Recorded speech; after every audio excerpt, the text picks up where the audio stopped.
Hello for gaming community and Beyblade community as a whole. We're here today for another podcast episode. I wanted to make an announcement. Next weekend, we will not have a podcast episode because BWC is going on. Um, Everyone's going to be hyped on that. If anything, if I'm able to, and shoot, don't hold me to it. But if I can, like, stream it and give some commentation or at least shout some people out, I will. But that's probably not going to happen. But either way, it will be streamed. If we can share it on this platform, then I will, as far as our YouTube channel. But that's what's going to be going on next weekend, so there won't be a show next weekend. But for this weekend, we do have a show. We have a very special guest, very popular in the Beyblade community. And I'm happy to have him up here because there's a lot of information that I want to learn and know about. I'm sure Mike as well, and I think it'd be good for the community as a whole. Adam Wyvern, we're gonna call him Adam for today. Thank you for hopping on the show. I appreciate it. Thank you for having me, man. Yeah, thank you so much. And you're from Malaysia, correct? Yes, I am. Actually, I forgot to ask you, where are you guys from, by the way? Oh, we're in the United States. United States. Okay, cool. Just to get that right. Yeah, it's all good. I'm in North Carolina, and Mike is in Maryland. I see. Okay, cool. Yeah. So Beyblade is going global from Takara Tomy, but it's already global because we're very hyped about it here. And I know y'all have WBBA. We're heavy into WBO over here. But I plan on getting into that. But first and foremost, thank you. Welcome to the show. And I guess, like, introduce yourself and let us know, like, how you got involved in Beyblade and what your experiences have been like. Sure.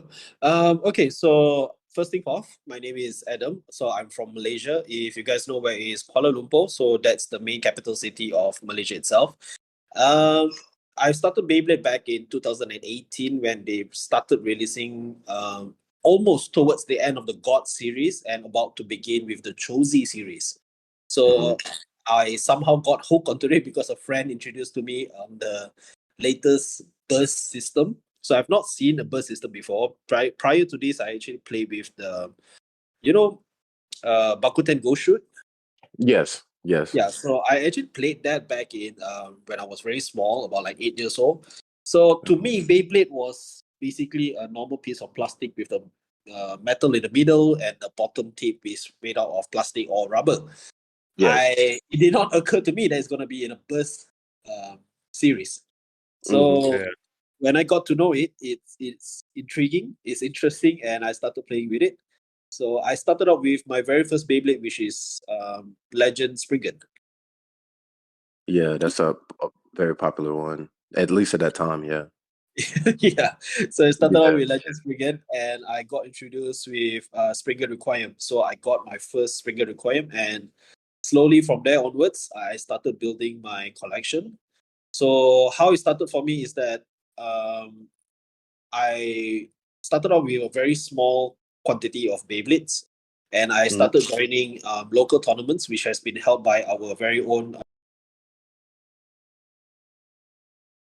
So Lita Company, basically, they are the main distributor for Takara Tomy Beyblades around Malaysia. Can you say that last part again? I'm sorry. That it wasn't you, it was me. It cut out. You said sorry. Okay, so in Malaysia we have this company which is called Littac, Littatak. So those are the main distributors for Beyblades in Malaysia itself. What happens is that we usually organize small little tournaments in shopping complex or some other malls around Malaysia, but mainly focus in Kuala Lumpur area. So I started joining those tournaments in 2018 and started getting much more active in 2019. At 2019, I started building my own club and society, which is called Wyvern Beyblade. So we have revamped it because during the COVID outbreak, COVID hit hard. So we weren't able to actually go out most of the time. So I had to revamp the club and rename it into a Neo Wyvern. So right now our club name is Neo Wyvern. And we have about 1,500 members in Facebook, but in active, and also the I would say the core member. We have about 11 people inside the core member. Okay. Nice. Okay, yeah. That's a big group that you have on Facebook. I know you have a lot of followers on Instagram as well. That's a pretty big backstory. I didn't play with the Bakutin, like the plastic series. I know Mike did though. Yeah, Um, me too. It was too light. yeah, I wasn't into Beyblade like way back then. I was more into the Pokemon and Yu-Gi-Oh. I found out about Beyblade a whole lot later. But that's pretty dope that y'all have everything going on. Do you work for your main distributor as far as hosting tournaments, or do they just do their own thing? They mostly do their own things, but I somehow got in touch with the main person of the company itself.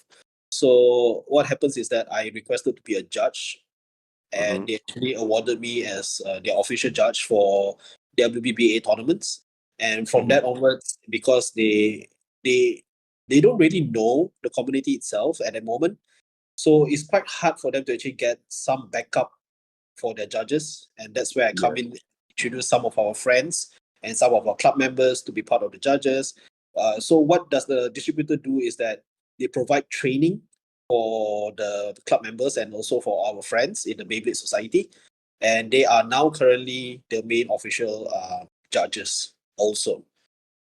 That's dope. That's dope. I Yeah, didn't really, yeah.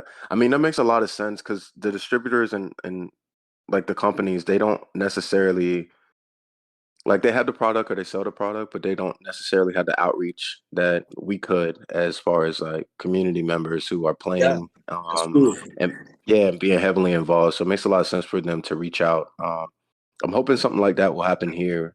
Hasbro is our main distributor, but we play with Takara Tomy, so we mainly just import those Beyblades, and we have various stores that sell them.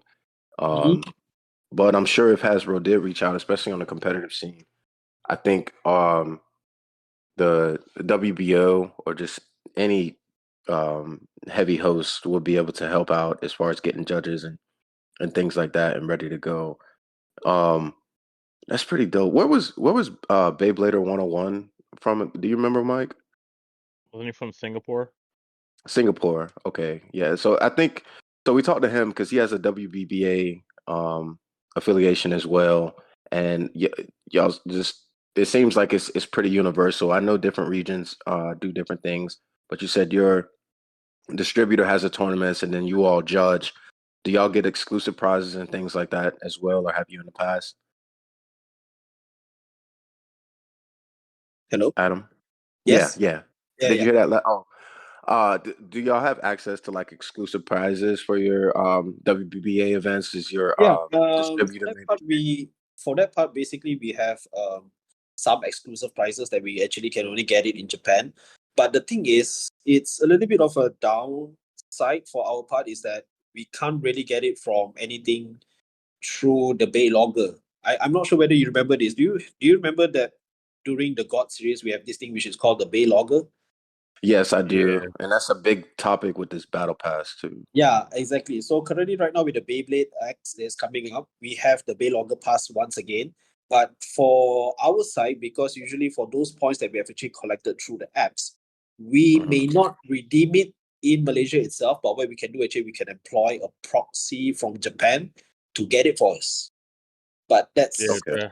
that's that's a what we little bit had of to a do hassle from too. our side. Yeah, we had to do Yeah. that over here too. Yeah. With the Baylogger, right? Yes, Yeah, with the correct. But in terms of tournaments and competitions, we do get some exclusive prizes from the distributor itself. That's pretty dope. That's pretty dope. Do y'all think I don't want to hop right into X, but do y'all think because there has been topic and discussions about the battle pass is supposed to be universal though. I mean not universal, but global. Do y'all think we're gonna have to use this proxy still? Oh, it's not going to be global at the start. Okay. Yeah, most probably Like, it's not going to be global yet, but I think they will somehow figure it out that we can actually get it from our own local distributorship. So that means basically what happens is that, as far as my understanding is that Japan, Takara Tomy is going to be giving out some of the prizes to our local distributors, and we can Hmm. actually redeem it with our own local distributors. No need to go through all the way to Japan. Okay. Right. Okay. So what have y'all heard about the not global out of start? Because I think this is the first time I'm hearing about it. Was there like a news leak that came out or something to say like we're limited to this and that? Or There was some sort of thing that came out. It was like an article or something where it explains that the Karatomi says that they're hoping to have they're like I know it specifically states there one in New York. Uh Mhm. what it is they have Tomy or whatever it is in New York, their offices there, Yeah. that are going to handle the international stuff. They're hoping to have that active by 2024. So Okay. we might be 6 months or so behind on X. Mm. But Okay. that's where I am saying though, like I'm really hoping that what they just do is once they get all the, T's crossed and the I's dotted for all the legal stuff that they have to do to make everything global. I'm hoping the initial release in like the other states and countries that never had Takara Tomy like this, we just get like bombarded with everything at once that's currently out, and they're like, here's like the last 6 months of everything we've released. You guys get all that right now, and then we'll start releasing the stuff monthly or every other month or whatever. Yeah. As opposed to them starting 6 months late. Yeah, And because like I've said before, I hate the idea of if they end up really trying to make this like a sport type thing and everything is like they end up having like world championships. I always hate when like one region is so much farther ahead than the others because that yeah. means like the format that we're playing, they have played that format. They Mhm. know what is good from that format where like if something comes out like the month before the event, we've only got a month's worth of time to try to figure out whether what's good and what's not, and they're like, we already know, we know from Yeah. 6 months ago. Yeah. I fully agree and understand with that. Adam, is the same thing. Have you heard the same thing for Malaysia? Do y'all have do you know Yeah, when we had the similar things that's happening back in 2018 and 19. So we definitely had to wait for a very long time for Josie and the series that's above that. But once it reached to DB Dynamite Battle, so that's where actually Malaysia started to pick up on their items. But what happens is that we had a very interesting way of getting our base. So one of the method is that we actually got our friends all the way from Japan to send out all their items to Malaysia. So we actually got it at the same time where Japan is releasing the items. That's one. okay. And we also managed to find some distributors that is able to get it from Hong Kong and Taiwan. Okay. Okay. Yeah. So because whenever there's a Beyblade that's about to release, usually they will only release in Japan first. Then after they will release the second latest will be Hong Kong and Taiwan. So the best place for us to get it actually is based on these two places. So if we were to be backed by 6 months because of this release of the enemies, we somehow managed to get it as soon as possible. So I believe that Jake has some kind of trouble in to identify the types of combos or the types of the combinations to play with the Beyblades, right? Mm-hmm. Yeah. Yeah. So for our side, we don't really have that problem because we get it equivalent to the same amount of time with Japan. Right. So basically, we actually managed to catch up through another way. That's pretty dope. I mean, I know I do that as well. I'm sure the other stores, like the two sources that we have is Hong Kong or Japan. Um, Yeah. Whoever our wholesale dealer may be. Um, some may reach out to other countries, but I know Hong Kong and Japan, they typically get it first or release it first. Japan is a little bit tougher sometimes, at least for the store standpoint, because we can get wholesale, but their quantity isn't as big as what Hong Kong would have. So when y'all are getting Beyblades, are you just getting them just like for your friends, or is it like a big like lot of Beyblades, or is just like a few for just like you and Can your you friend? can you guys walk into a store and buy them? Yeah. You mean for Malaysia itself? Yes. Yeah. Yes. What, as soon as it comes, Uh, like when y'all get them, or is it just for you and your friends? for the previous series, we can get it from stores, but it's just it's not up to date to the Japan version. But currently, right now, we're already up to date all the way to, of course, Dynamite Battle as well as Burst Ultimate series right now as it is. So for Beyblade X, after this, it's going to be releasing about in the month of August or October, somewhere around there. So probably we're going to be delayed about 3 to 4 months. Okay. You said 3 to 4 months? About that, more or less. And also, with as far as your tournaments go, can you play with the new releases at WBBA events? Like, let's say if it just came out in Japan and your distributor doesn't have it or everyone doesn't have it, are you able to play at a tournament with them, or do you have to wait? Yeah, so for this part, there was a huge confusion. There was a huge debate about it. What happens is that whatever base that has been released in Japan, even though we got it earlier in Malaysia, we are not allowed to use it in any WBBA tournaments. So all the judges must be very familiarized with whatever parts that has been distributed out and whatever parts that has been carefully released in Malaysia and what has been released in Japan. If the item has been released in Japan but not in Malaysia, you're not allowed to use it. Nah.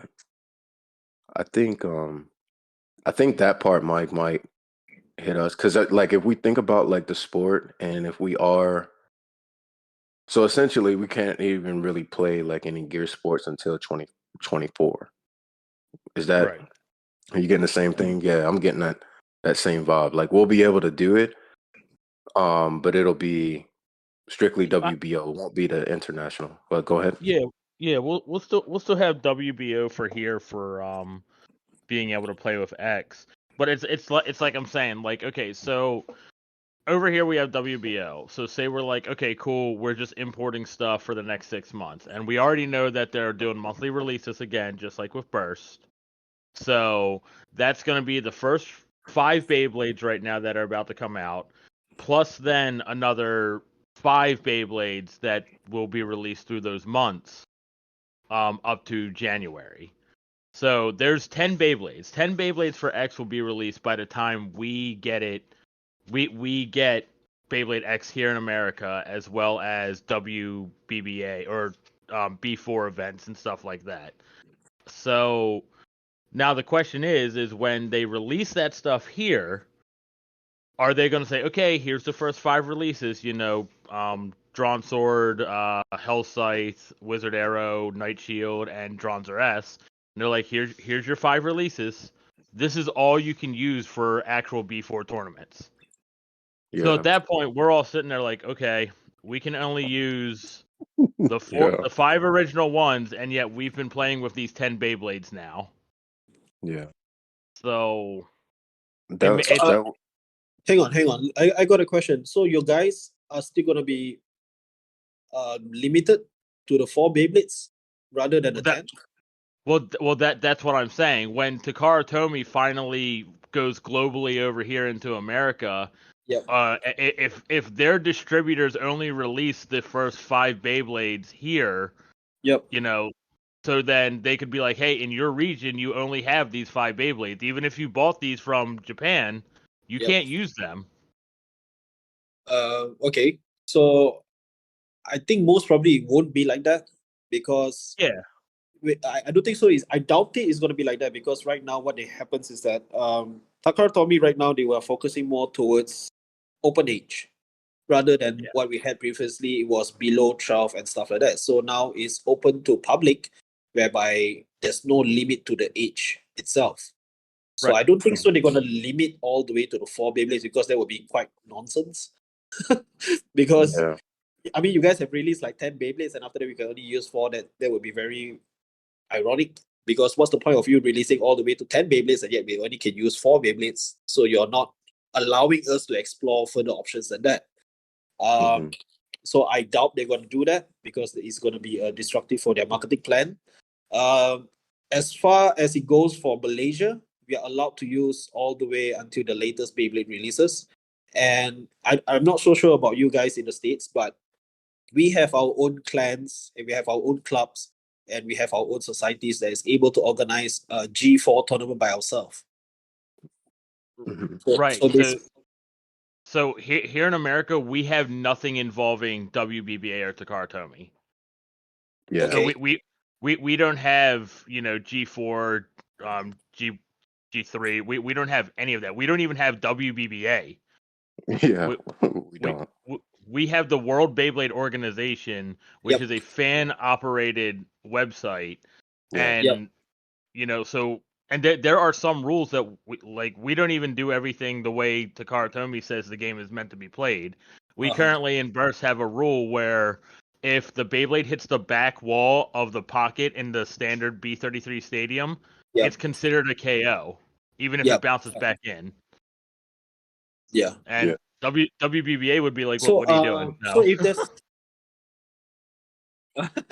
okay, so for WBBA, what happens is that whenever the base hits onto the wall and comes back into the stadium, it is not considered as an over finish. Yeah. But I Right. have a question though. I have a question. If let's just say WBO is currently running the scene in the States and there's no representative of WBBA, what's stopping you guys to have a representative of WBBA in the States? I believe it is as far as the connections go. We don't necessarily have at least I can only speak for me. Uh-huh. And that's as far as the connections. I don't know. Hey, if you can hook me up with somebody to talk to get it running over here, I would gladly do it. Reaching out to Takara Tomy has been extremely difficult. I have done it, as well as reaching out to Hasbro, who is our Beyblade distributor. We do have something unique here within the US. We have a distributor who, when I say manipulate, not in a bad way, but are you familiar with the Hasbro Beyblades or no? Not for me. I have not touched a Yeah, Hasbro baby at yeah, all. Sorry about yeah. that. So Takara, we'll just look at Rage Longinus, right? So we all familiar with Rage or Guilty. If you hold up a Rage or Guilty Longinus combo, Takara Tomy, it's big, it's herky, it's got the metal in layer, sharp edges, sharp points. It's great for attack. Yep. Hasbro Beyblades, as far as bursts, they have no metal on them. Yep. They're all plastic. They're not very good for competition. Um, The layers themselves are hollow. Yeah, the layers are hollow. Like Yeah, there's I saw that. absolutely no weight to them. Yeah, you might as well just be playing with I don't know, a kid's meal Beyblade from McDonald's or something. Um, it's not as good, but Hasbro has the option to be able to do that. And I want to say they're the only other distributor that has official branding for Beyblade. But as far as reaching out for them, and we don't really get a lot of support or help as far as the competitive scene goes, because I think their last tournament wasn't even here. I think it was in Europe. Um, and there's just not a big network in that. The biggest network for Beyblade competition is with the World Beyblade Organization here within the US, which is it's a family organization. I guess you can compare it to like just a big club, but we don't have any connects to do the WBBA. So everything that we do it ourselves because we love the game and enjoy playing. If we could get connections, I mean, that would be great. I just don't know the avenues necessarily for that because I haven't been able to speak with anyone from the main company. Uh-huh. Yeah, I don't know, Mike, if you had any different insight on that either. No, I mean it's pretty much just Takara Tomy isn't involved with anything over in the States or Canada. Yeah, I mean, we could run a WBBA format, and we do Yeah. that. We will run like 5G formats or like 3G formats. We do that, but it wasn't considered like a G4 tournament. And we can't get like the exclusive prizes that come, if we get them, we have to buy them off of eBay and they're like $300-$400. And I'm not spending No that much money on way. a prize. Yeah, 300, it's 400 expensive. bucks? Yeah, it's a lot of Holy money. smokes.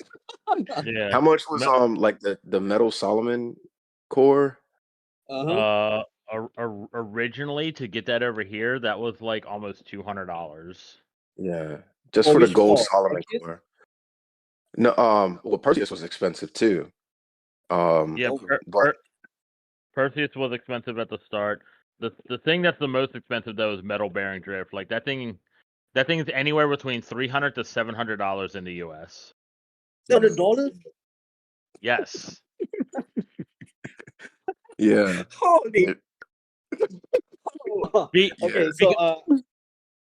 Okay, so probably you guys might be pretty mad at me right now because we are getting the golden bearing drift right now as our exclusive prize in our local tournament. Yeah. Yeah. Well, we don't have anything like that. I mean, it's it's a big perk that y'all have for being within the Beyblade community, like being with the WBBA. We Yeah. wish we could have it here for having that exclusive prizing. It's also a big thing to go to a tournament and to play like regionals or nationals, to know that you're playing to an end goal. Like if you were able to get to like an official world championship, that would be Yep. dope too. But we just don't have that access. So everything that we create ourselves. And I'm not down at all. Like I still think we do a pretty good job. oh yeah. Yeah, because we're having BWC, which has great prizing, and it's going to be a big event. That's the Beyblade World Cup. That's going to be held in Florida next weekend. And then we host other tournaments. Like I ran the circuit last year, which was just a series of tournaments to lead up to a main event. And then I'm doing Challenger now, which is also a series of tournaments to lead up to a main event. So we do things on our own, but we just don't have the backing from one of the main, like Hasbro or Takara Tomy. I see. So basically, you don't really have the support from the distributorship itself. Yes, Correct. we do not. We do not. Okay. So currently, right now, everything is run by your own self, Mhm. and let's just say if you were to follow the WBBA format, how many contestants are actually using Takara Tomy base right now? I mean, just give me an average number. How many is it? I would say So okay. Any of the adults, like we do have a lot of adult players. Yep. Most adults are using Takara. Almost all adults are using Takara Tomy. Yeah. When we get like a new kid player that shows up, Yep. they'll probably have Hasbro stuff. But Yep. after their first tournament, they come back like the next month with Takara Tomy because they learn this doesn't cut it. yeah. So Well, they learn quick, that's for sure. yeah. Yeah, they learn real fast. I would say 90%, 90 to 95% of my tournaments have all Takara Takara Tomy. Tomy. Yeah, and it's just like with Mike. If it's a new kid coming, they may have some Hasbro, but after that first tournament, they're gonna get Takara Tomy. And we don't have crazy big turnouts. Like we'll have like 24 for just the average tournament, about 24 to 30 players.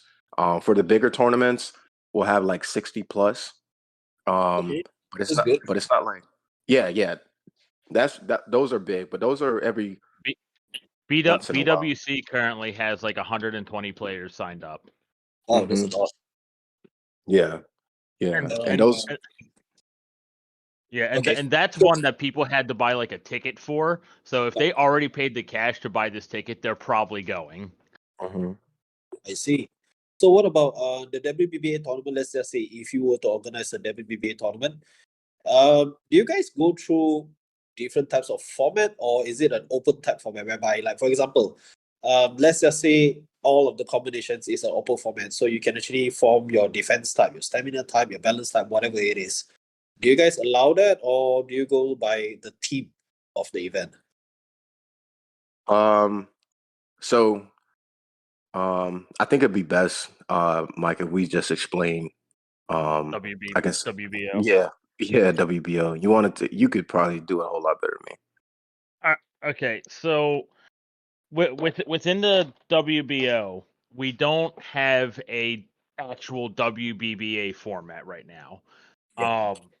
So all we have are WBO rules, and there are differences. Like some differences are pretty big. Like I do know in WBBA, when you make your deck for 5G or even 3-on-3, you can't change it through the whole tournament, correct? Yep. No, Okay. we are allowed to change it after a battle itself. So let's just say you had one battle. Once you're already done, you can change the next one, Oh, unless you you can. are No, unless you no. are at the finals for No, G1 tournament. So like after a match, if you don't like how your deck performed, you could change it. After the Like you match, could no. like that's what I'm saying. So you have one match, Yep. and you have your 5 Beyblades. But say you didn't like how your Guilty performed, can you Yep. switch out your Guilty for the next match coming up? No, cannot. If by the Eh, state, let's just say, okay, let's just say player A and player B, it's still competing, and let's just say your longiness doesn't work as what you wanted it to be, you're not allowed to change in the parts unless Yeah. unless player A has moved out and now player C comes in, then you can change your parts. Right, that's what I'm saying. When you go to the next match, after you play one player, when you're going to play your next player, you can change your parts. Yes. Okay, But you because can't do it in finals. Yeah, you can't do it in finals. Once you're in the finals, it's locked. Okay, is that a Malaysia thing? Because I was told from almost all WBBA from like Japan and stuff, you can't change it through the whole tournament. So far, I think that's only happening over here because we don't really have the issue of changing your parts once you move to the next person. What happens is that usually it's a single elimination round, so it's Right. not a Swiss round, whereby once you already eliminated means basically you're out until the next game. Right. Yeah. Yeah, Okay. so I mean, that's probably because I do know. I was also told that with WBBA, some regions like slightly change the rules a little bit. Yeah. So that's probably one of the rules that you guys have. Because I think it's Singapore has the rule. What was it? The rule that Blader 101 said they had. I think it was something with like the launch timing or something. you mean can't Miss Launch? Yeah, I'm not- they have like a couple weird rules that's different with the miss launches. Yeah. I've heard of that, and I know also with Papa Bay in the Philippines, like they do have to have their deck lock because even in all his videos, they're wrapped in Yeah. plastic, and the judge has to inspect it before. But yeah, I am aware that there are different rulings within the regions for WBBA. Yeah, for different areas. I just know like WBO, we don't. All our rulings are like self-made, like the back wall KO rule if it comes back in. The point system is a little bit different. Yeah. And Yeah, we don't haven't even do cracked 2-point into. KOs. Yeah, it's just 1 point. And even I mean our formats. I mean that's a whole nother story unto itself. Yeah, well, we have like several different battle formats. We've got like 3-on-3, which is just like normal WBBA in a sense, except we can't rotation change, and none of our formats are we allowed to rotation change. Okay. We have pick 3, choose 1, which is where you make 3 Beyblades, you reveal them to your opponent. And then after both of you like examine each other's 3 Beyblades in secret, you pick one, and that's the only Beyblade you use through the whole tournament or through the whole match. Oh, nice. That's nice. Okay. And then we have 1v1.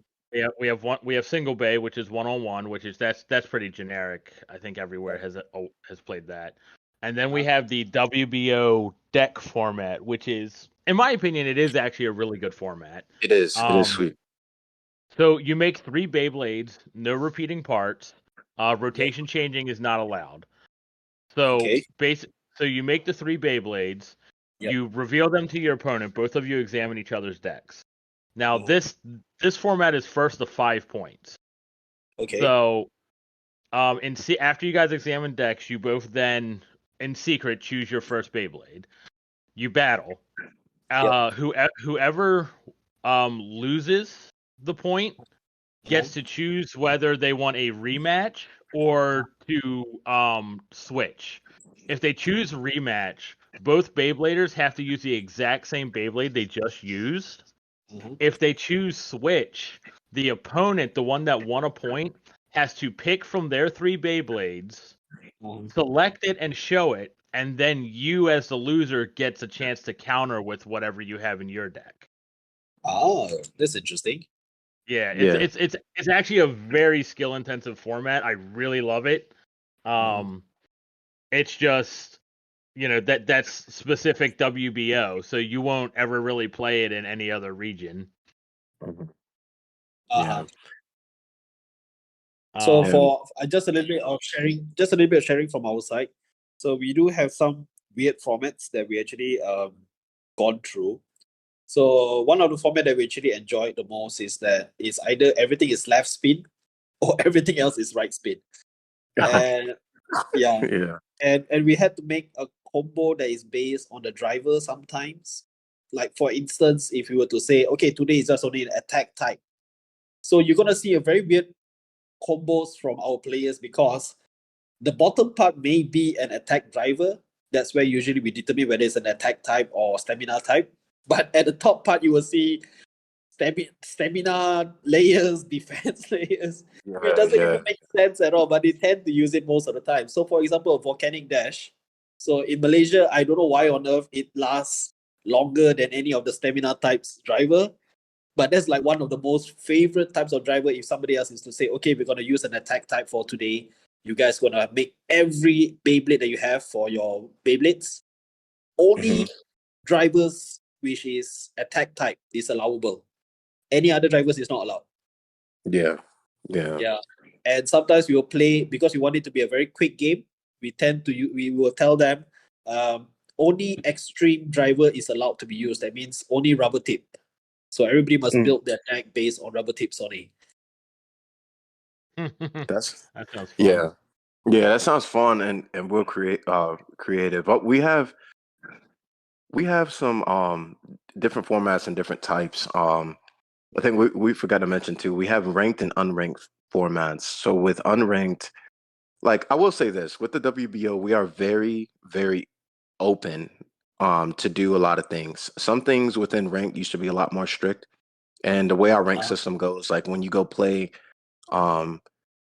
if you're at a ranked event, that means it's a specific rule set by the WBO, and you use one of the specific formats, and you get points for winning, you lose points for losing. Those events are a little bit more strict in the way the gameplay is. You still can't rotation change, but those rules are strictly followed. When we have unranked events, people can do pretty much whatever they want, as long as it's safe.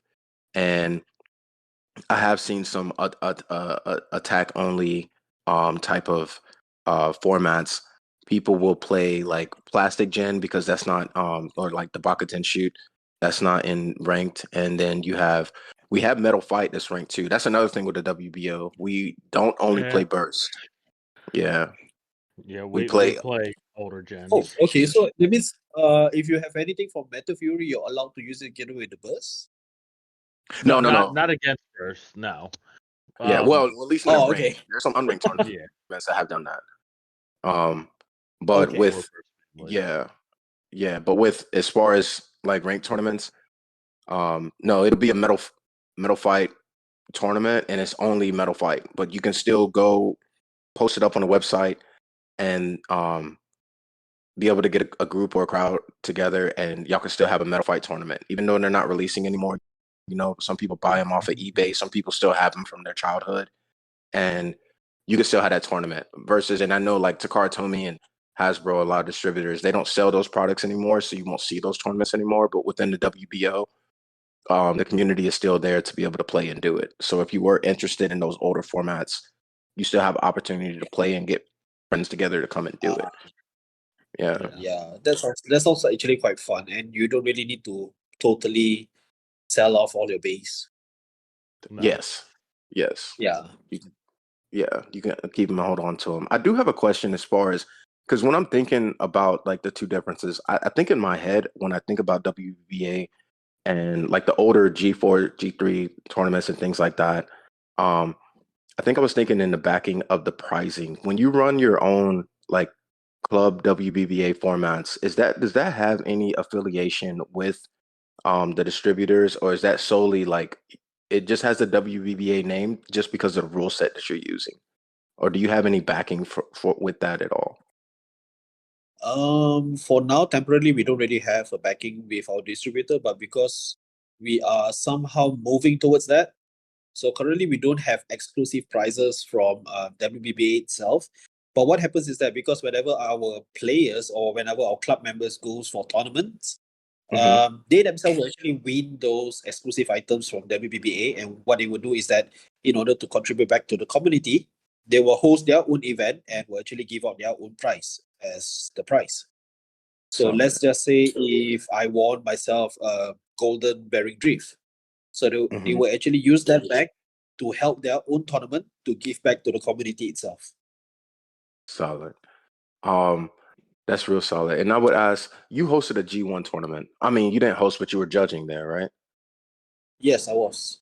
At a G1. So, and within Malaysia, how do you qualify to go to the G1 tournament, or do you just show up and play?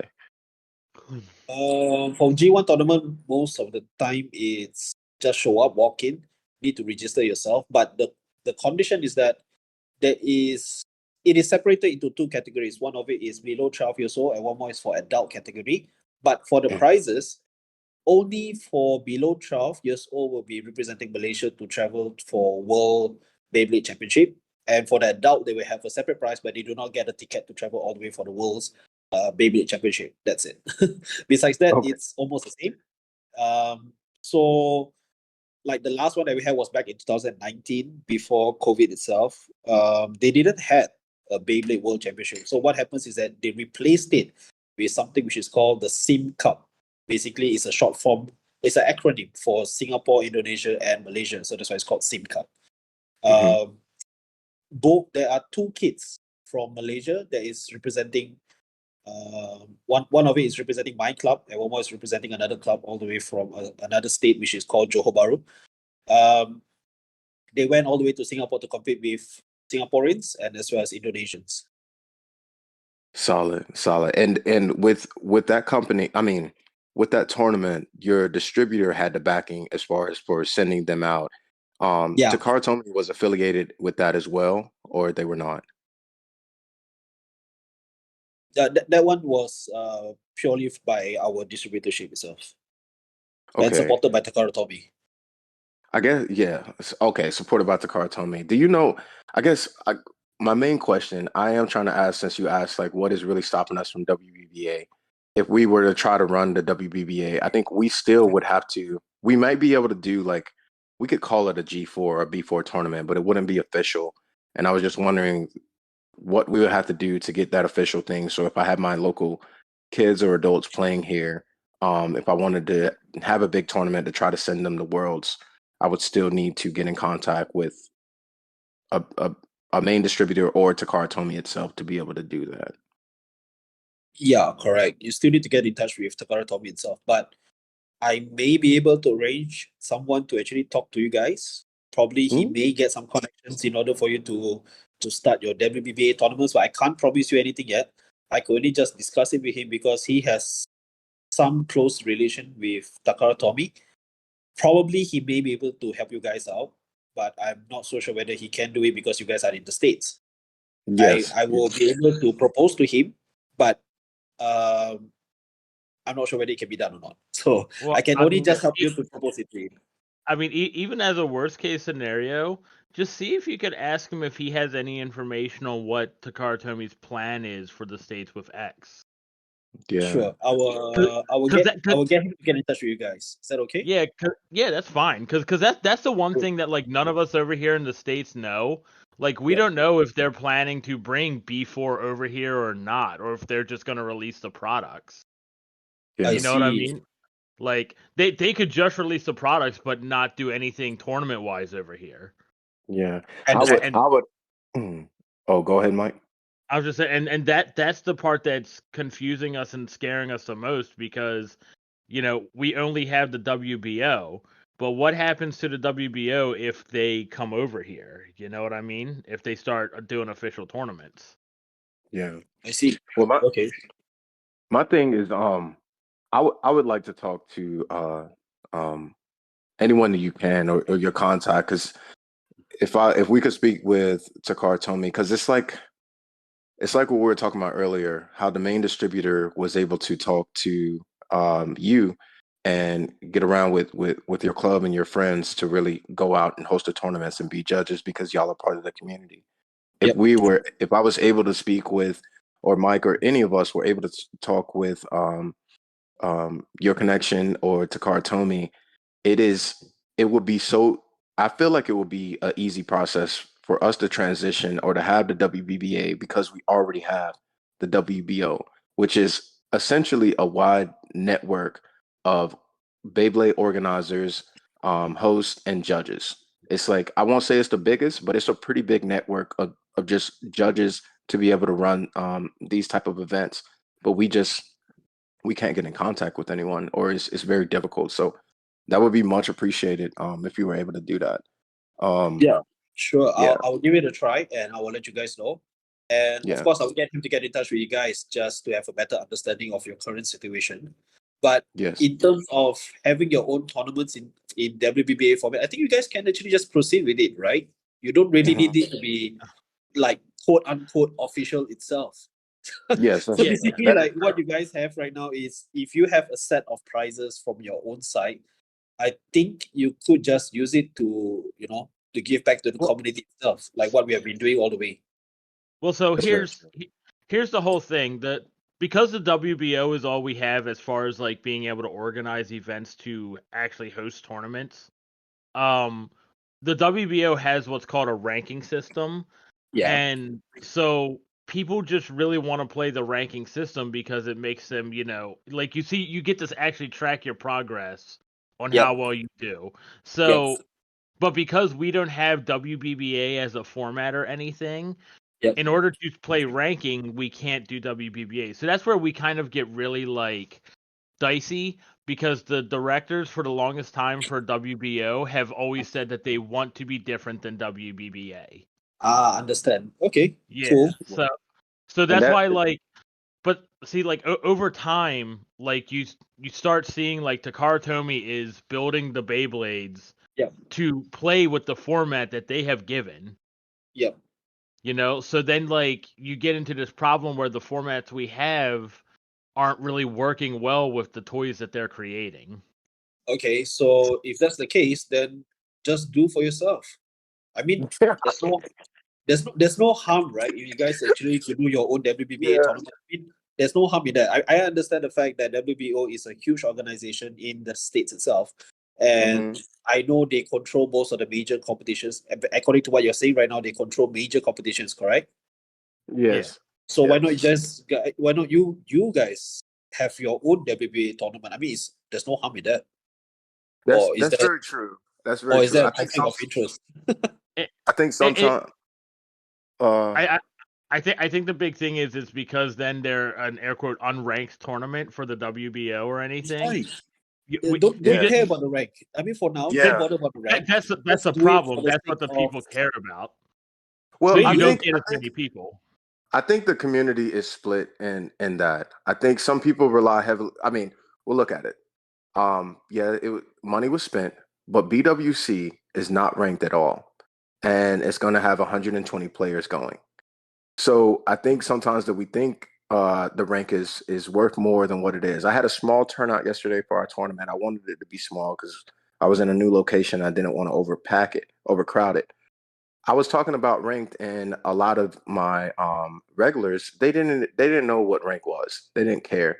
I think for the super highly competitive and the people that are solely focused on ranked, which is typically maybe like I would be honest, maybe like 4 to 5 people at a tournament when you having like even 24 people, they focus on that heavily. Because they do want to climb up on the leaderboards and they're looking at that. But majority of the community, when they're traveling and when they're going, they just want to do a Beyblade tournament. A lot of them, and I've witnessed this myself, they don't even know what the WBO is. They just see that a tournament is up there. When they do a Google search, they make their registration so they can join, and then that's all the real dealings that they have with it. And when they come out, they're not as concerned about rank. They're just wanting to play and compete when they learn the rules.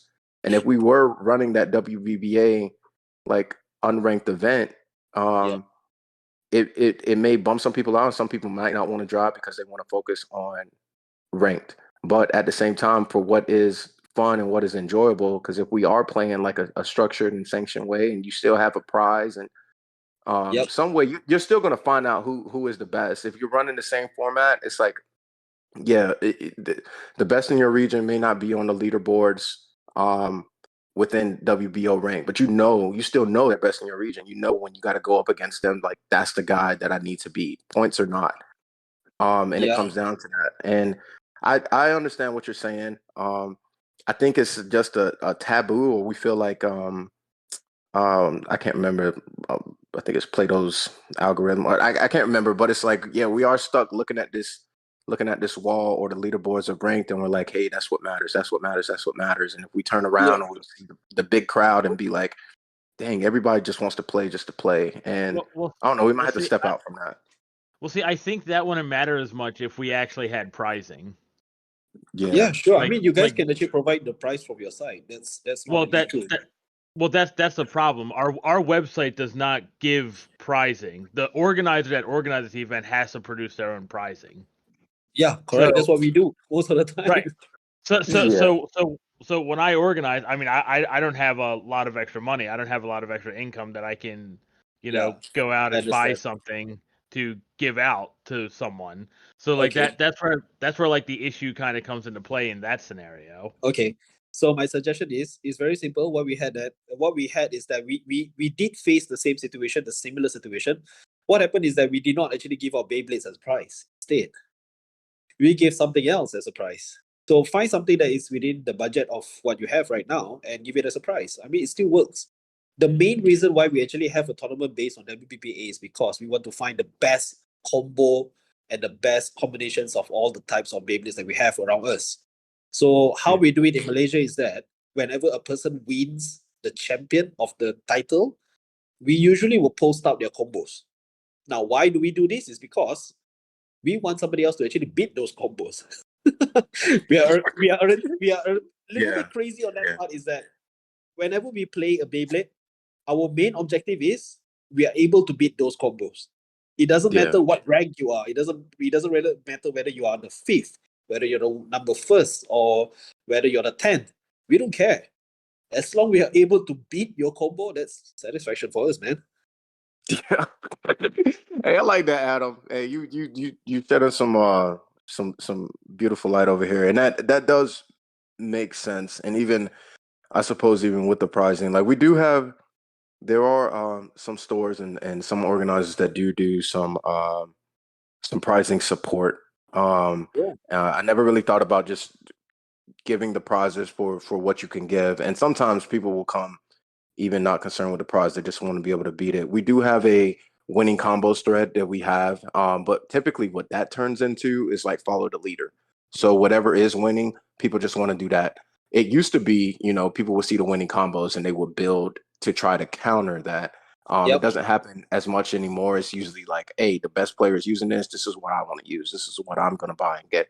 But I do like the mentality. I think it just goes within the your community culture on trying to build the combos to be able to beat the winning combos. We just want to burst a bait, that's it. Yeah, and it's I think it will be some reflection. I know when X comes out, it's going to be a big transition for the WBO. It's going to be a big transition for the US or the Americas as a whole, and then there's going to be there may be some changes, because I know I'm hype on playing X. And if Takara told me, or you hype too? Yeah. I've been watching more videos and I'm pretty excited about it. But I'll be right back. You can go ahead and continue talking. I gotta open the gate for my wife. Yeah, you're good. And Sure, I have to. Yeah, I have to. I have the X. Well, I'm hyped for it. And if Takara told me isn't over here, yeah, you're right, man. There is nothing stopping us from just running those tournaments. I think I have a hidden fear that I'm just gonna have to overcome, because I'm worried about some of my regulars not coming to the tournaments if they're not ranked. But at the same time, I think if they're coming and they're winning the prizes, because whether it's ranked or unranked, people say they don't take them as serious or this and that. But people, when they go to compete, they compete. As long as there's nothing like just super crazy, like they're still gonna pretty much take it serious and want to do their best. and I know that's going to be a focus, and I appreciate that because I guess it's kind of what I need to hear. It's a good Father's Day gift for me to just pursue some of the goals that I want to pursue and talk to my local community to see what they like and just have fun with that instead of complaining about Yeah. things that I So don't need to be complaining about. Yeah. I totally understand your predicament, but it's just that okay, I don't know whether is your listeners are listening to us right now, or is this No, this isn't recorded? live. It's recorded. Yeah. Okay.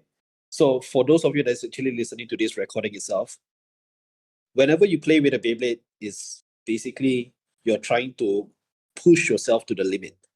Ranking or no ranking does not matter itself. What matters is the most is that you're able to create something that makes you feel happy while you're playing it. Like for me, I personally like to play because I like to see the Beyblade burst, which is exactly why I Yeah. play it. Like seriously, I love it when there's a huge amount of impact and see the Beyblade just go crazy in the stadium itself. Yes, I have lost multiple times, and Mhm. honestly, if I were to have a rank, I would be the lowest one. But It's all good. I mean, Yeah. honestly, if I were to actually play in a ranking system, I would be at the lowest point of the ranking system itself. But the reason Yeah. why I'm still continuing with Beyblade itself is because I just liked to meet every each one of the person that I battle with, make friends with them, and we learn from one another. So, Yeah. in terms of mentality that you guys are thinking about the rank, sooner or later, there will be somebody else that's going to be above you. Yeah. Yeah. That is facts. That is facts. And I think one of the most beautiful things I had a big tournament last year, Yeah. and something that took my attention, like I paid the least amount of attention to, like as far as focusing on it, but what I actually what gained my overall attention because we had our tournament up front. It was a ranked event. It was big. It wasn't super serious, but everyone was there. But the most fun that I saw people having, and what I saw as far as the community aspect, was the people on the side playing with their Beyblades and building their combos for different formats, just getting to know each other and having fun. Like we had shout out to TSO and like all the Ohio Bladers, like J Industries and all of them. Those are people within our community, and they never met each other before, but they were able to Yeah. come together and to play and to have fun. And that aspect of it, what was so nice, like BWC, there's a lot of events going on, but I'm sure that the most fun people are going to have are meeting people that they only talk to online, meeting new friends, playing with the combos, seeing what they can beat and can't beat, and actually like learning and growing amongst each other. Yeah. Um, on that side note, kind of, I won't say outweighs the tournament, but that's more what the community is about, and that's what ultimately makes us a community. So to have that aspect and to look at it that way, it is quite a beautiful thing. Like I said again, that's a good you're preaching to me right now. It's a good Father's Day gift. Um, yeah, and I think I can't remember where else I was going with that, but that is solid. Yeah, we could just run our WBBA formats and tournaments, and we have before, but I think some things get split. But I think if we're consistent with it, consistent with anything, and the community is enjoying it, and we're coming out, because this Yeah. was another thing I believed in too when we talked about the ranked. If you are ranked number one and you're winning all your tournaments and everything like that, and then you Yeah. lose to someone who just came in and they were able to counter your combos and this and that. It Yep. doesn't matter how many you won. If you lost for that event or that main event, I mean, Yep. you still just lost, and that's an Yep. accomplishment for the person that won, no matter what rank they are or anything like that. And yeah, that's solid. That's solid. Is Mike, are you back? No, he's probably not. But Yeah, I no, I'm wanted to, back. oh, you are? I wanted Yeah. to ask, I had pretty much two more questions. I want to know how your G1 event went. Like, how was that experience like? Because I've never experienced it firsthand. I've only seen like a few clips online, and honestly, I don't even know if I've seen You're that now that I'm thinking about it. And you're talking the WBBA tournament we had. well, I was talking about, well, no, I was making sure you were back so I can ask this question in case you wanted to chime Oh, in. okay. I was going to ask Adam. So how your G1 event went overall, and then I know you have the Beyblade X Beyblades. I would like to save that for the last so you can tell me your experiences with those. But how was the G1 event that you ran, and like what was the turnout? What was the environment like, and things like that? Okay, just to set an expectation of what we had actually, we were organizing it inside a mall, Hmm. and let's just say the whole entire sector is packed with kids. I've not seen so many kids in my entire life, but that's the only time I ever see Yeah, it. yeah. We had, I think, about, if I'm not mistaken, it's about 120 kids or 140 kids competing on That's the all. field itself. And we Yes. and you can just imagine, in Malaysia itself we have 14 states. So there are players that actually made it an effort to come all the way, probably spending about like 4 hours on rides or probably about another 8 hours on bus just to Hmm. come for the event itself. And if you were to ask me how it feels really intense Oh, because tense. Yeah. everybody is just there to win the grand prize. So Yeah. every each every each one of the team that is there, they are all fully suited up inside their uniform, and they have their own shirt and jerseys, and they were like really intense, and they were trying to smoothen out the techniques of launching, um, confirming on the last minute combos, and after that they were trying to clean up on their parts, maintenance on their launchers, and you'll be able to see the adults are mostly sitting on the floor at one corner doing the maintenance for the kids, while their kids are running around enjoying themselves stress free, while we are the one that's stressing out. Yeah. Hmm. Yeah. Yeah. Yeah, so at the end of the day, they were enjoying themselves, while the fathers and the mothers are actually stressing out themselves because the kids might not win and they'll start crying. So yeah, the intense part actually comes mainly from the parents. Now, those are for the kids. For the Mhm. adults, this is on another type of level because the adults are really there to kill. They are not Yeah. there. Yeah. They are not there to play. They are not there to shake hands. They are not there to actually smile and laugh. They are Yeah. there to destroy your bay. Yeah. I'm not kidding. Yeah. I'm not kidding at all. Do you know how many guilty Longinus actually burst and broke? Oh man, I could imagine. How many adults was it? Was there a big? I think there was a good number of 30 to 50 participants. Yeah, just straight adults, just launching as hard as they can at each other. Yeah. Yeah, they will tend to really go full blast on the stadium itself, and some of the stadium actually cracked and broke into half. Yeah, Mm. so that's Yeah. how bad it is. But it was fun. All in all, after that, after the battle ends, they of course they will shake hands, they will laugh about it, they will talk about it just like normal. Mm. Yeah, but anyways, there's one more thing that I would like to add in. So G1, like what you're actually looking at right now, it's the main official tournament by WBBA. On the side note, we have another battle which is called King of Beyblade, which is organized by another person which is called J&J Store, Beyblade Store, which is the guy that I actually wanted to introduce you with. Okay, solid. Yeah, I'm So familiar with that store. Yeah. yeah, so what happens to the store is that they manage to get the copyright as well as the trademark in order for them to print out official Takara Tomy Beyblades burst merchandise, and also to help the competition. So what happened is, during the King of Beyblade, they were actually about to set a record of 300 or 400 Beyblade players, and we were the main event of the entire mall. So for the past 4 days, we were at the mall to compete on who's going to be the champion, and that person actually will be able to return with a prize of about, let's say, 600 USD or 700 USD. Mm. So it was three to 400 competitors. Is single elimination? Yes, single elimination, but they have different types of slots. So there were about, let's just say we have slots from A all the way to O. So A, B, C, D, G. You can imagine the whole entire day is just basically battle, battle, battle, battle, battle. There's no time for us to rest. Yeah, yeah, yeah. Dang.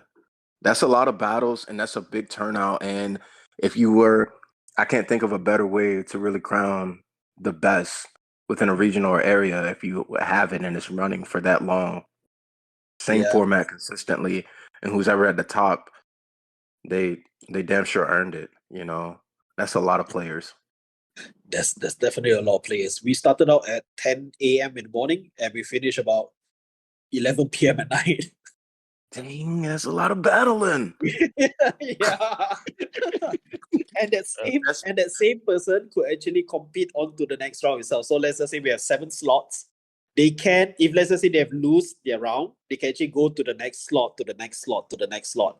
So can you imagine if let's just say the first turn they actually wanted 3 rounds, let's just say, but they lose on the 4th round, they can actually go back and let's just say they win another 3 rounds and they lose. So for of average of 3 rounds per turn, you times it by 7, basically they have actually went for 21 rounds of battles. 20, yeah. I know I would be able to sustain it, but I know after that I would need a long break. Yeah, if you were judging, I know you don't even know how many battles you went through. There's no way. There's no way I would be able to remember. And then it was like that from 10 a.m. to 11 p.m. for 3 to 4 days, right? Yep. Yeah, that's some dedication. Yeah, but it That's was major. really fun. It was Yeah, really, yeah, really fun. yeah. I can see that. Do you? And this was in 2019, right? What was the? Was that? No, it was last year. Oh, last year? Last year, October. What was? I don't know if you still remember. What was the like the overall winning combo? What is y'all meta like over there? Like, what is like the top Beyblade combos that y'all have? Hang on. I think I have it in my Instagram. Okay, Yeah, give me a sec. Yeah. it's all good. Mike, could you do that? Could you go through 3-4 days straight, 10 a.m. to 11 p.m. judging? Just judging? I don't know about that one, Chief.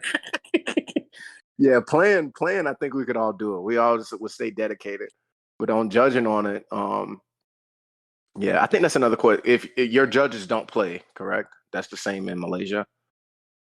Sorry? Your judges, if you're judging, you can't play. Is that correct? Yeah, if it's in the official tournament, yes. But if it's in the community tournament, because there's not that many people to play, so yeah, basically the judges are allowed to play. Okay. Yeah, Okay, that's so because so I have the combos over here.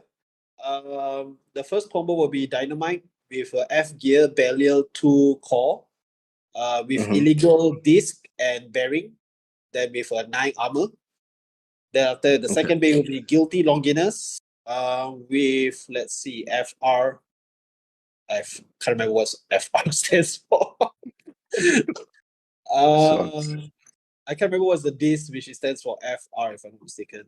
That time with an Extreme Dash with a 2 armor, Astral Spin Gun with a Nexus with S gear, Mobius 0 armor, Wind Kirbius over, Metal Never, which is very interesting. I don't know why on earth he used that, with 6 armor. And the last bay will be Raw Achilles, Giga, Zone Dash with Z Chip with 4 armors. So basically, yeah, that's his combo to win. And y'all play in a DB stadium? For the final, yes. For the semifinals, we play with normal B33 stadiums. And during the last battle for the 2 finalists, they actually made a custom-made stadium, whereby the middle it's spinning left and right at the same time. What? But in a huge stadium. Yeah. Dang, so that's for the official tournament, you can still have the custom stadium. That's pretty dope. That's the only stadium that's being made for that tournament. It has never been used anywhere else in the whole wide world. Yeah, left and right. So it has 2 discs in the middle, one going right, one going left, or is it switching back and forth?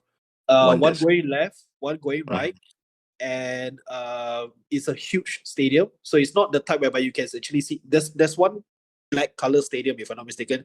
They used to have the same motto whereby one is turning left, one is turning right, whereby you can put a bay in the middle and it will spin, correct? Yes. Okay, but this time they don't have the bay in the middle, but both plates are splitting left and right. That's wild. I feel like you want to be able to control too much of anything. Like you can try to chance it for that first time, but it seems like it would be a lot of fun. Yeah, but he was really lucky because he was actually using raw Fafnir at that time. Oh, okay.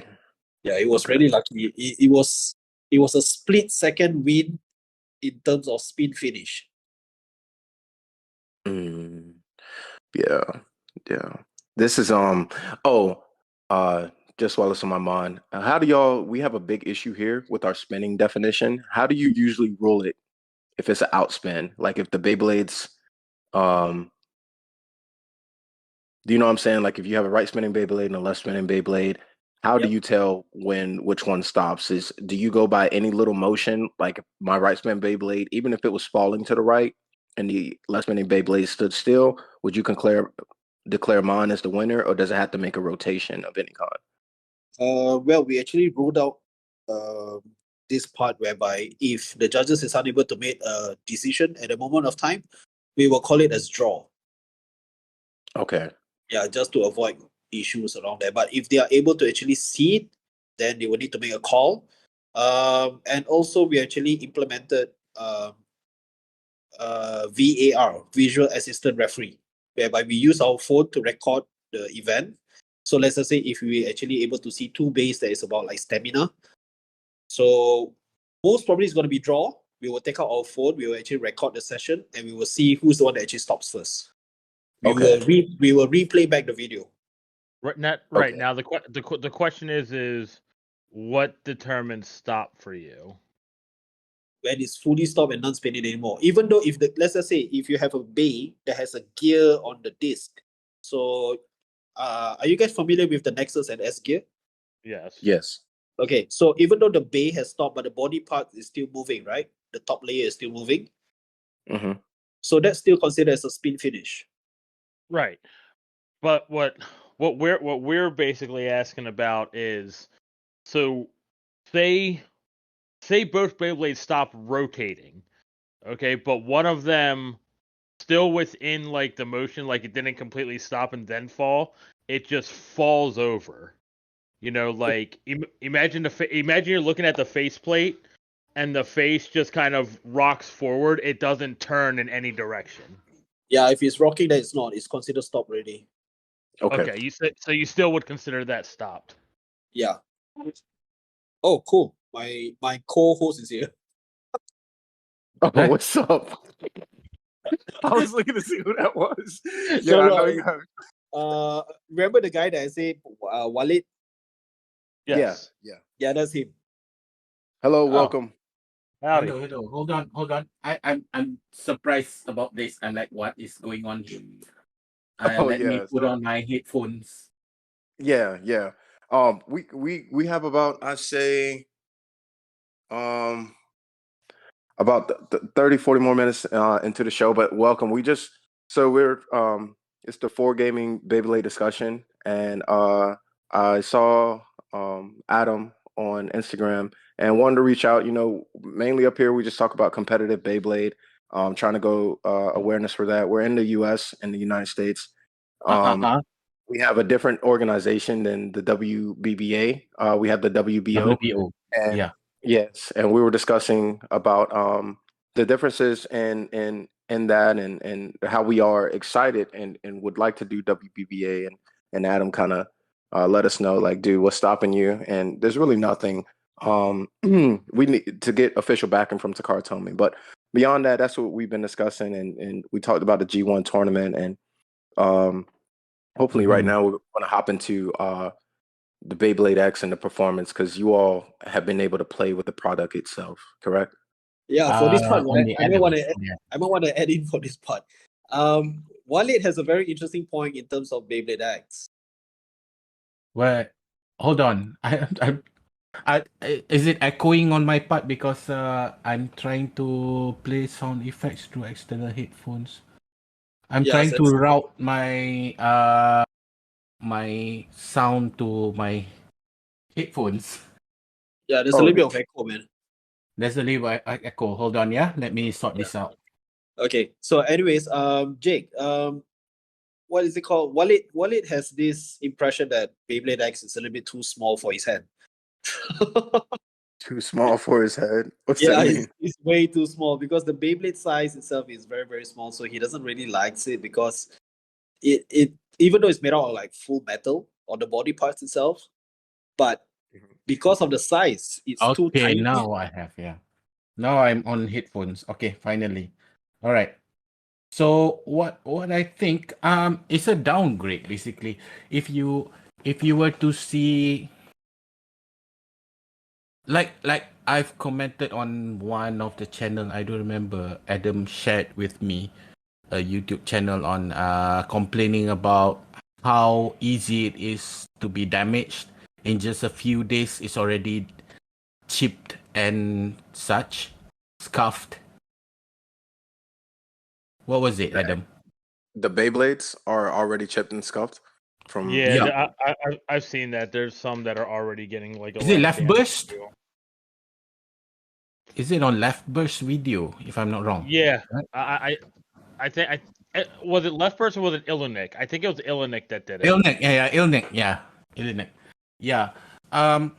It's quite unfortunate. Adam said to me it's kinda, I don't know, childish, is it? What was your word? Yeah. What was your word, Adam? Yeah. But for me, it is kinda revolting though, because it takes quite a while for us to have that happen to the Burst series base, but considering Beyblade X is just out for a few, not even a week, and it's already like that, isn't it? Mm. Yeah, Yeah. I think that comes with a design flaw. Yeah, Yeah. I was gonna say the same thing. Just the initial release, and it may hopefully this is hopeful thinking, that they may get that under control because I guess. when Hmm. they do their initial testing, and y'all correct me if I'm wrong, y'all think something different. They have their initial testing.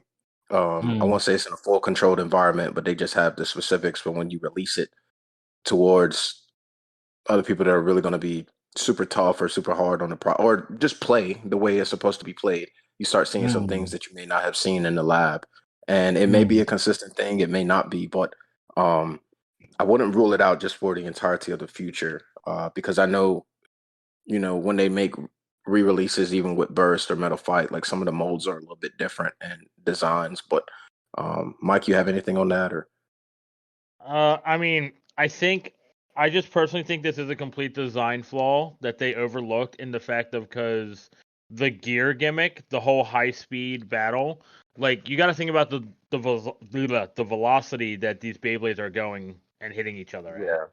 Yeah, that's true. Yeah. But Like in that's terms of advancement of the Bay gimmick and stuff, where do you guys see it going, other than playing with the gears going, yeah. Yeah. Where do you see Well, it? Where do you see it progressing into? well, so go ahead. I've been scared on the gameplay as far as competitive play. Mhm. But I will say I have been seeing some videos recently that kind of make me think there might be more skill involved in Beyblade X than is realized. You guys have played with them, so maybe you guys can. I mean, do you guys have all four of the starters, or do you guys only have two? No, we only had two actually. We only had Was the it Hellfighter and together with the Falcon one. the Falcon? What The Falcon? Well, they probably have a different name for it there. No. I just forgot the name actually.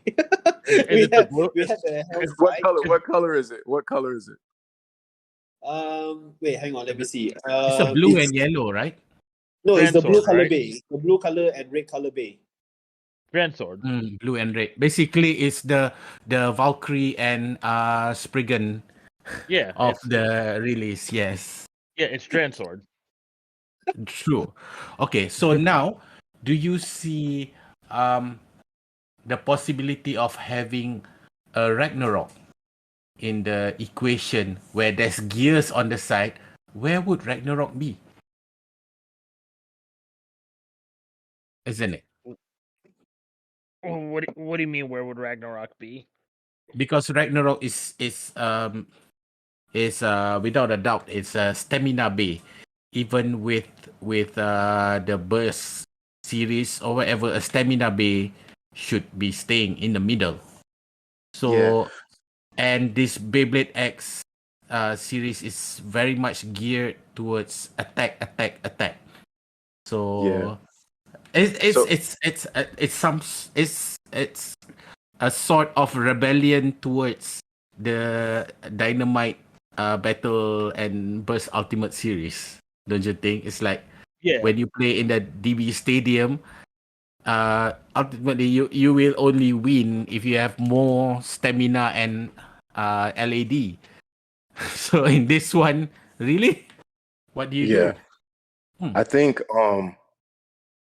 with this, the focus was the transition away from the from the heavy stamina, because I don't know within your region, but within ours, we were tired of the stamina game. Like, we didn't even really play in the DB Stadium. It wasn't as widely accepted over here. Bro, same, bro. It was the same. Okay, yeah. It was for us even. Yeah.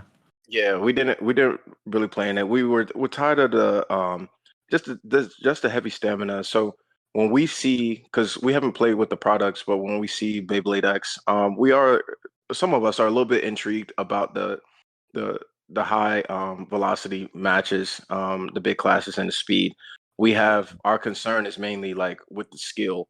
And we did want to ask, or when y'all are Adam, playing, is there skill with the launches, or is it just like straight up playing? Because I think it's Wizard Arrow is more the stamina type. We have noticed when in some of the videos we watched, there's not as much recoil on the stamina type Beyblades as there are with the attack type Beyblades. And are you shooting for the center, or are you shooting off to the side so that you can possibly not get hit? But then at the same time, once your attack style Beyblade hits the ridge, it's going to shoot to the center as soon as it can. But I know y'all only have, I think, the balance type and the attack type, because the red is balanced, the blue one is for attack. So I think we would all have to play with that, so you could get a outlook on like what Ragnarok would do if it is that. When everything actually comes out, I'm telling you guys right now, Night Shield with either 360 or 460, and the ball tip is going to be really good. You think so for defense? Or the ball is stamina right now? The ball is stamina, right? It's a stamina defense hybrid. It'll be pretty good at because it's not a super recoily layer, so that's going to make the difference. Okay. And those were things that I think we'll have to see once we can see. You've probably seen some videos, Mike. But then, okay, Adam, with your experience playing the new base, is there really a technique? If you can enlighten us. You asking who? Asking you lah. Hey, sorry lah. Okay. Is there any skill in playing this as compared to before, like how Tornado stall rush launch, back launch? Honestly, when I was playing it, there wasn't really much at first, because if you were to actually flat launch it, it would immediately hit the edge of the reach and will straight go into a hyper mode. But when I tried to tilt it, it does stay in the middle of the stadium, which is quite surprising actually. But your stamina would die really fast. Wait, say that again. When you were able to, you tilted it and it did what? Yeah, if I were to launch it on tilt, like for example, how to bank shot it or rush launch it, it does work. It does maintain the base in the middle, but once it starts to tilt back to the top, like flat back again, it will start bouncing off onto the ridge. Oh, okay. So everything Then doesn't. Sorry? My takeaway was everything, because I was under the impression that flat launching was possibly the only alternative we had. But if you can do that angled launch or that bank launch. There's quite a lot. Quite a lot of Yeah. ways you can actually do it. You can angle it at certain point. You can actually there's one way whereby you can actually make sure your opponent does get hit into the pocket, because the Beyblade X Stadium there's only 3 pockets. So Mhm. two of it is gonna be the over finish, and one of it is of course the extreme finish. So if you're able to actually angle it somehow at one point, the pocket is behind your opponent, you can actually hit it and immediately go into the pocket. Oh, so the angle launch, it just kind of stalls it in the center, and then once it tilts back up, then it'll hit the ridge to KO your opponent. Yeah. Okay. Yeah, so that's the thing. There's definitely going to be more skill with launching, I think, than what we mostly initially thought, which is good. Like I think that's good. And they have already improved on their basic launches actually.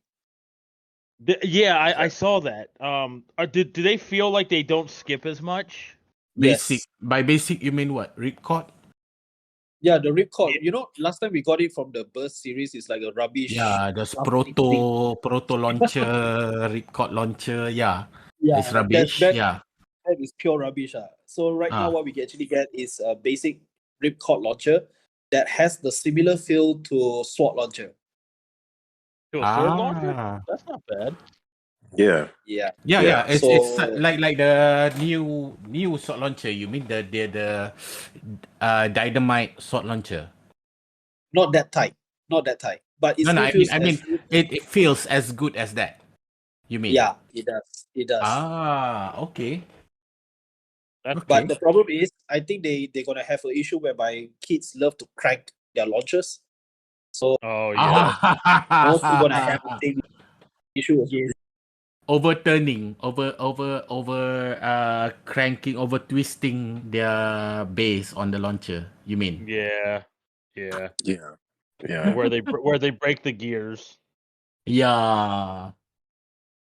So, okay, so you guys, you've only been able to experience Dransword and Hellsight, so the two with the basically flat tips. I know Hellsight is like semi-flat. Yes, correct. Yeah, and Dransword is just a straight flat tip. So you haven't gotten to experience like the ball tip or the sharp tip yet. Nope, not yet. Those and- I think they are coming in July. Yeah, everything gets released in July. Yeah. Mike, what have you seen? What was the images that you've seen, or not images, but the footage you've seen online with the ball and I've just started watching a lot of different videos of players in Japan and even Zanky, because Zanky got it. I was just watching them play, and you just kind of realize like they start like now that the initial hype is kind of like dying down a little bit, they're starting to try different types of launching, and you're starting to see like the angle launches and the Beyblade just kind of sitting in the center. Or like being able to dodge what the other one is doing. Okay, so you now we're seeing the skill instead of just the flashy bang and all that. Yeah. Okay. All right. Yeah, that is solid, man. That is solid. I'd probably get into the game when rubbers are in. When rubber That's flats. the only way to get me back in. Yeah, the rubber parts get in. Yes, then you can call me in. You can install your anchor driver on it. Anchor? Oh, yeah. You don't like the metal contact points? No, not the metal contact points. I'm talking about something like the driver. The driver would be like extreme dash, quick dash. Rubber flat. Yes, rubber attack drivers. When it comes back in, probably I'll join in. So probably about a year from now. Yeah. It's gonna be a long time. It's okay. We still have Pokemon to play. Yeah, that's solid. I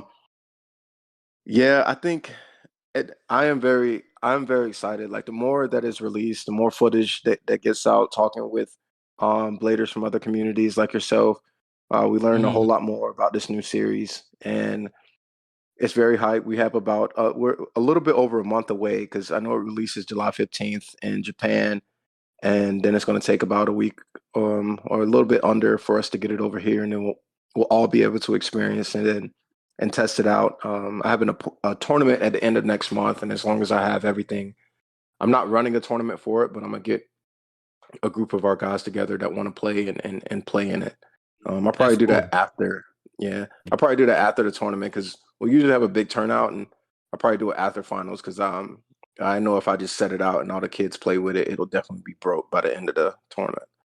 So yeah, Dude, I wish we got into this podcast during Burst series, because you see on I do read Babies once in a while.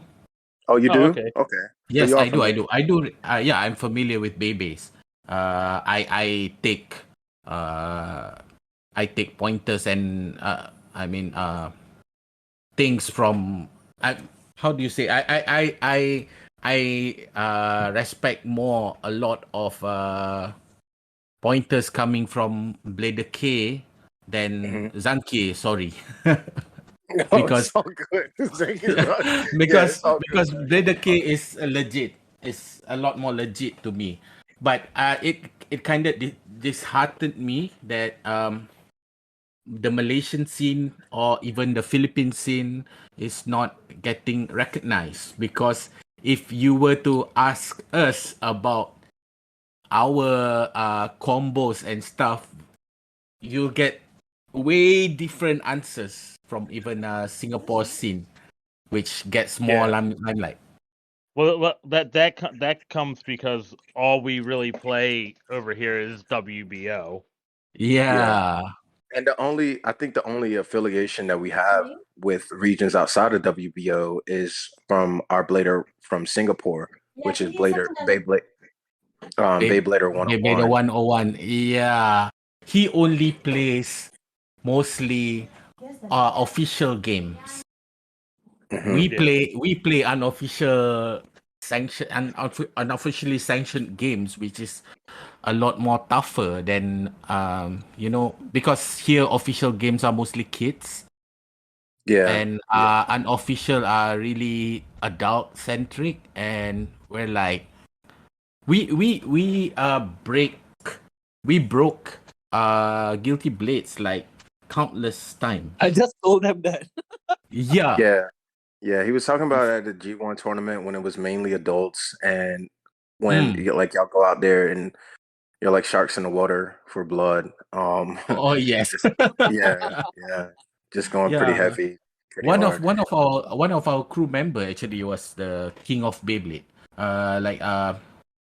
There's a tournament in Malaysia called King of Beyblade, where it's like people flew in from Borneo side even to Kuala Lumpur to enter the tournament, and it's a huge 2-day tournament, and one of our crew member won the whole thing. Nice. It was crazy, man. It was crazy. Solid. Yeah, it's I think from our I've spoken with Papa Bay from the Philippines and spoken with yes. and It's legit, Singapore. bro. Yeah. Papa Bay is legit, and Mac I can't is wait. also a friend of ours, actually. I actually Who- get to who? play. I Mac actually get the to play Burst. Papa Bay next week. Oh, Mac Mac the the- Burst. Okay. Yeah, Ishmael. Yeah. Solid. I get to play Papa Bay next week. Oh, Yep. that is awesome, man. Yeah, he's Yeah. coming out to Florida for the Beyblade World Cup, and Hold up. he challenged. Huh? You guys are in the Florida Beyblade scene. No, Well, no. we're in Maryland, and he's in I'm in Maryland. He's in North Carolina. Have you played with the Florida scene? Yes. Yes, Well, just a couple of yeah. times. Okay. We both have. Did you notice the Beyblade standee? The Beyblade stand they use? The hexagonal Yeah. top. Yeah. Yeah, that's from Malaysia. Yeah, I have one. That is from. That's from Malaysia. I- Yes, that's from Beyfan, Malaysia, Johor. Yeah. Oh yeah, Yeah. Beyfan. Okay. Yes. Yeah, Beyfan I've is in Johor, just above the state of Malaysia that is just above Singapore. That's in the solid. match. Yeah, I've Yeah. seen those. Because when I was looking to get them, because I have 4 of them, and Awesome. I saw that. Yeah, I saw that, and yeah, and then I know Beyblade Premier, they distribute them here, but I think they are affiliated with the store in Malaysia, Mm. because they make them in Malaysian and they ship them out here, to my understanding, and Yes. Beyblade Premier from it um releases them out here. But yeah, that's Mm. yeah. So yeah, we both played with Florida, because we both played with CSC Raymond. I've honestly never played against him, but he's been to several tournaments, as well as Kansei's son, Jayashendra, and I have been to Florida to play. And Mike is about to go down there himself to play. And Okay. So Mike will be playing with Papa Bay, right? mhm. Okay, Mike. When you meet Papa Bay, ask him about his their 3D printed Bay case. What do you call it? Combo box. Yes, combo box. Okay. Ask him about it because it's something that even us like we would like to import in. It's so amazing. Are those the ones that I've seen in his videos that people have? Yes, it's I only in want Philippines. I Exactly. want one so bad. Yes. We want it Talk to him too. about it. Yeah, we want it too, man. We wanted to. We It's tell him 3D we want it It's too. 3D printed, modular, magnetic, and everything. It's so good. It's so good. Bro. Tell him we from Malaysia wants it. Yeah, Papa Baby knows me. Yeah. Everybody wants this thing. Yeah. This is dope. This is a good conversation. It's like crazy because we're all over the world: U.S., Philippines, Malaysia, Singapore, Japan, Hong Kong, wherever. And, yeah, Yes. just like it's still the Beyblade community and just vibing out right now, man. That's pretty dope. That's pretty dope. That's why I'm like, I wish we knew you guys earlier. We got into this conversation together earlier because like during the pandemic when it was locked down in our country, we were doing this Bay talk Yep. with me and Adam was doing Bay talk and talking to many players like from the US. It was who's that girl again? TSO The probably. Bay Creek. TSO? The Bay Creek, Caroline? right? The Supreme one, or was No. it JoJo? No, it's not JoJo. It's not JoJo. Is JoJo still playing anyway? No. She was I don't know. No, JoJo doesn't play. Bay. It's a Hang on. Yeah, I'm checking it out. Okay. Oh, Kaiju. Blade Kaiju. There you go. Oh, Kaiju. Okay. Yes. Okay. Interestingly, what happened was she was a victim of cyberbullying of sorts. Oh. And that came from some rogue blader in Johor, Malaysia. And we were like backing up and said this is wrong. We need to talk to you about this and clear the air. So yeah, we talked to her and it was good. It was a really good session talking to her. But I think the best part is that we managed to actually get it with other bladers from Philippines, from Brunei, and not to forget we have friends from Kuching, Sarawak, and also some people from Johor States. Yeah. Mm. It was huge. It was huge during the pandemic. Like That's solid. Mm. What is the focus on your podcast channel? Is you just getting to know the community and different players and The community, the scene, how competitive it is. Yeah. And we actually during that time when we were started out these Bay talks because we wanted to somehow get in touch back with our friends because during the pandemic session is that we are not allowed to go anywhere. yeah, Everybody's stuck at home and we can't actually get in touch with anybody else. So the Beyblade scene seems to be dying and we don't want it to die off just like that. Yes. So what happens is that we managed to actually somehow get in touch with people all the way from our own country and also from people from different types of different countries. From different countries, yeah. Yeah, so what happened is that when we get in touch with them, we talk with them, So I think that creates an awareness that the Beyblade scene is not dying and we are still there. So yeah, I think we Just did our waiting for part. the pandemic to be over and get our gears out and crash. Yeah, Here's yeah, for yeah. Yeah. Good sports. Yeah, that's solid, man. That's sweet. Like, yeah, and it's the same with us.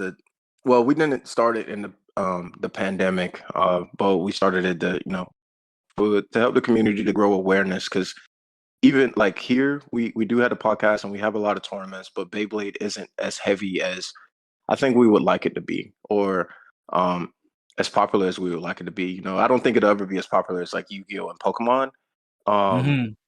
but we would like to try to get it to grow as much as we can because the more players that are involved, that's more competition, that's more fun, that's more friends that we can make, and to keep this Yeah. game and sport going. And that was a big focus. So, yeah, like I said, when I saw Adam's Instagram and the solid photos I saw in his like had the G1 tournaments and that y'all also had a podcast. I was like, man, that's pretty sweet. That's pretty dope. I really wanted to talk to y'all. Yeah. So, Yep. and here we are. And yeah. here we are. But anyways, Somewhere guys, during the release. so sorry guys, I need to cut this short because I need to shower and to sort it out for today because I have work It's all- Same tomorrow. here. But Same here because thank you it's so much already for- 11 p.m. in Yeah. on our side of the country. Okay. On the side of Yeah, the yeah. world. It's all good. It's all good. Yeah. All right. We're about to celebrate Father's Day, but thank Yeah. you all. Thank y'all for coming on the show. Thank everyone Thank you for for Thank you so listening. much for having us, man. Thank you so much. Yeah. Yeah. Much Yeah, love it's to great. y'all and Much love to everybody. you guys too. All right. Yeah, everybody take care. All right. Take Take care. care. Bye. Bye bye.